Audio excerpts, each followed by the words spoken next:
Hola chicos, esta grabación es para explicarles un poco algunas dudas que han tenido sobre la nueva GTA.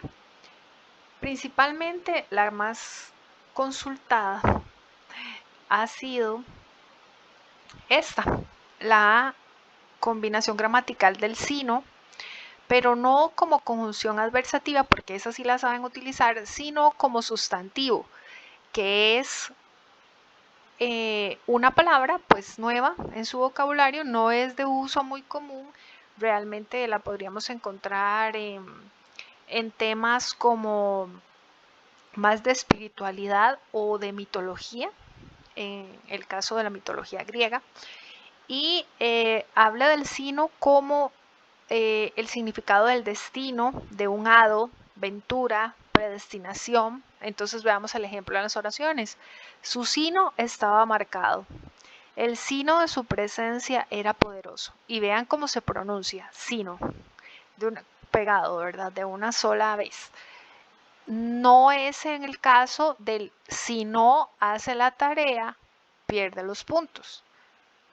O si no vengo temprano, entonces es que me dormí.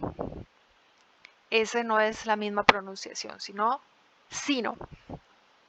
Otra que me han estado preguntando es este. ¿Cuándo debo usar deber y cuándo deber de? Entonces, la primera presenta una obligación y la segunda es una opción o sugerencia. Evidentemente, eso va a depender mucho del contexto en el que se encuentra. Por ejemplo, algo que debe ser, que puede ser una orden, debe estudiar más, y algo que puede ser una sugerencia, debe de alimentarse mejor. ¿Por qué uno es una orden? Bueno, porque soy la profe y les digo, ¿verdad? O ¿por qué el otro es una sugerencia? Porque no todo el mundo realmente puede alimentarse mejor. Tal vez hay lo que hay y tal vez no sea lo mejor, pero es lo que hay, ¿verdad?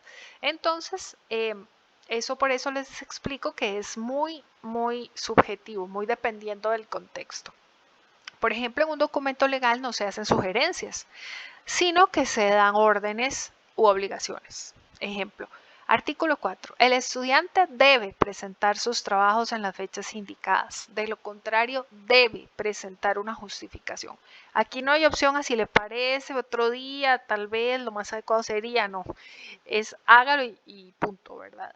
En cambio, en una conversación menos formal no necesitamos, o un documento que no es formal, no necesitamos usarlo, va a depender del contexto. Por ejemplo, estimados estudiantes, deben presentar sus trabajos de forma digital, ya que deben de evitar el contacto físico por la situación de la pandemia.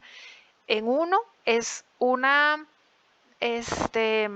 obligación porque se les da la sugerencia de que eviten hacer eh, las guías en físico, por ejemplo, para que no tengamos que tener el contacto innecesario. También se ha presentado muchos errores en haber y haber. Increíble, ¿cierto? Porque son palabras que significan completamente diferente, aunque suenen exactamente igual. No tiene uno que ver con el otro, y aún así, hasta pegado, he visto el haber con V y sin H, ¿verdad? Esa es una realidad de nuestra gente que casi no lee. Entonces, a ver qué me trajo del verbo ver con preposición y de haber sabido del verbo haber en infinitivo, le escribo antes. Entonces deben practicarlos mucho porque crea confusión y es sumamente eh, inaceptable que un estudiante de quinto año, casi universitario, vaya a tener semejante error de ortografía.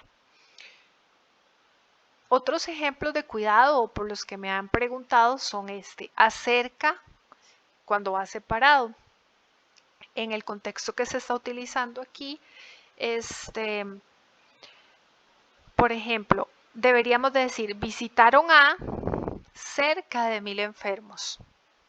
¿Ven dónde está como el significado? ¿Por qué va separado? Porque me están diciendo a quién visitaron es una cantidad cerca de 1000.